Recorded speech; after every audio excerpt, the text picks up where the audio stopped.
What is going on, my friends? And thanks, Raj, for the intro there, buddy. As you can probably guess, we are talking Top Gun today, and I hope you guys enjoyed that because that song just wiped any chance of monetization this video has. But hey, we're having some fun. So, a few weeks back, I picked up the Revell 2020 Top Gun Special Release 1/48 scale A-18E Super Hornet that they put out ahead of the release of the Top Gun Maverick movie back in 2022. Actually a great little kit, went together without too much fuss at all, which was nice coming from Revell. But today, we've got to give this Super Hornet its sting, so to speak. We've got a nice Ordinance package here of Fox 2s, Fox 3s, JDAMs, some good old dumb GP bombs. So let's paint some of these up and get them on the hard points. Alright guys, so this kit does come with a decent assortment of weaponry, as you can see on the diagram here. I've got everything prepped here, temporarily mounted on some toothpicks with a dot of super glue to act as painting jigs. First up, we've got some AIM-9 Sidewinders, a pair of AIM-120 AMRAAMS, a pair of GBU-31 2,000-pound JDAMs, and finally, two Mark 83 1,000-pound general purpose bombs.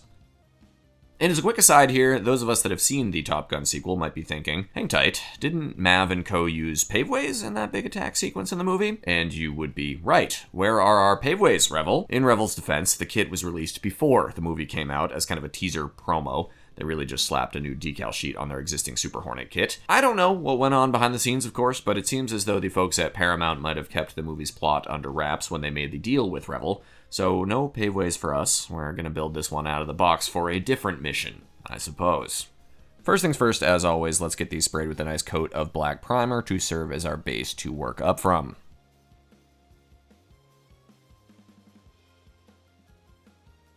With our Ordnance all primed up, let's break out some of our light ghost gray and start spraying in the tail sections of our Mark 83s. No need to be careful on those lines there. We're going to mask that section off in a bit. We're going to do the same thing with our JDAMs here, but we'll be sure to get that whole guidance package and cradle painted up in our ghost gray as well. Next, easy peasy here, let's spray the entirety of our AMRAAMS with our ghost gray. And we're going to do the same thing with our Sidewinders. Moving on, I've gone ahead and masked off the tail portion of our Mark 83s so we can spray the front portion of the bomb in our trusty olive drab. We're also going to mask off and spray the forward portion of our Sidewinders with that same OD. Switching over to some Insignia White now, we're going to spray in the nose cones of our AMRAAMS. And now we can take a little pause to remove some of our masking and see how things are looking so far. Okay, at this stage, let's break out our brushes and get to some work on hand painting. For these JDAMs, the easiest way to approach these, in my opinion, is to spray the whole cradle in the guidance assembly first and then work around it to paint in the details of the bomb itself. Using a nice brush and some olive drab, we can start working around the bomb and cutting in some fine lines right up to the attachment points of the JDAM cradle. Okay, once that brushwork is done on our JDAMs, we've now got some delicate bits of masking to do. As per our instruction booklet, our Mark 83s have a yellow stripe and a yellow nose, so we're going to mask those sections off for airbrushing using some bespoke cut strips of our Tamiya masking tape. Our JDAMs have a similar situation, though these guys get 3 yellow stripes on the nose, 4 of the cradle. We can start by masking off the front and rear sections of our area to be painted, and then we can add our actual stripes with some very fine strips of tape.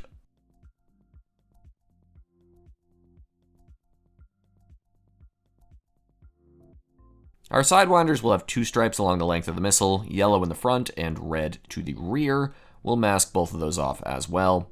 And our AMRAAMS have a similar situation with 3 stripes instead of 2. With everything properly masked up, let's spray in some of our zinc chromate to create those yellow lines.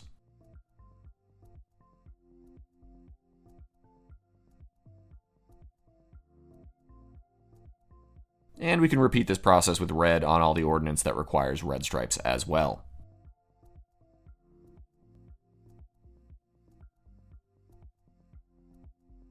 Alright, with our stripe spraying complete, let's switch gears back to a final bit of brush painting. We'll start with a touch of flat black on the fuses of our Mark 83s. And then we're going to hit all of the fins on our AMRAAMS and Sidewinders with some of that same flat black.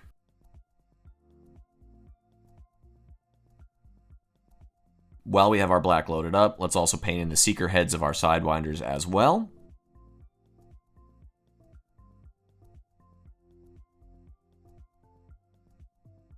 To add a final touch of metallic to these fins, let's dry brush some white aluminum over the fin surfaces to give them a little bit of metal glint there.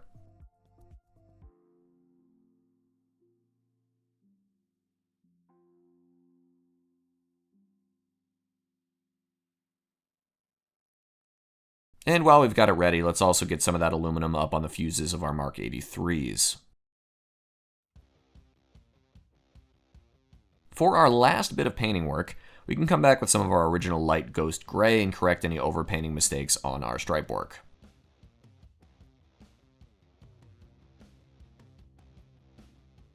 With painting complete, let's spray all of our Ordnance with a coat of gloss varnish to prepare for some weathering.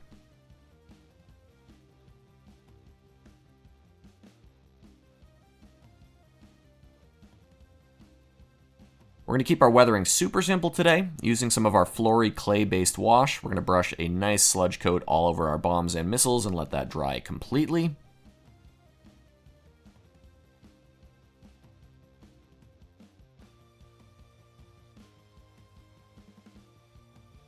And a few minutes later, after the clay has set up, we can return with a lightly damp paper towel and wipe off any excess product, leaving behind just a bit of that wash in the recesses of our panel lines and the details of our mold to help all those pop.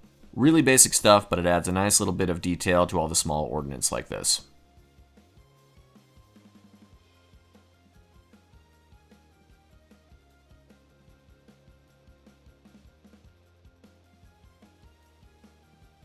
Once we're happy with the wash cleanup, let's spray all of our pieces with some matte varnish to protect our work and knock down any excess shininess from our previous gloss coat.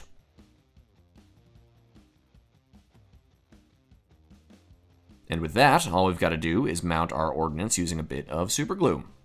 We're going to start from the inside out with our JDAMs going on our innermost pylons first. We'll follow that up with our smaller Mark 83s.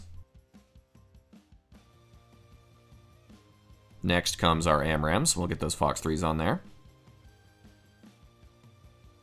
And then finally, on our wingtip rails, we'll attach our Sidewinders.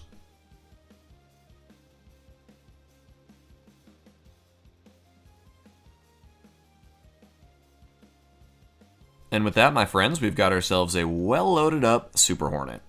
I hope that was a helpful little tutorial for you guys. Fun kit here from Revell, and a good one to practice your techniques on. Thanks for tuning in, my friends, and until next time, be well, happy building. Cheers.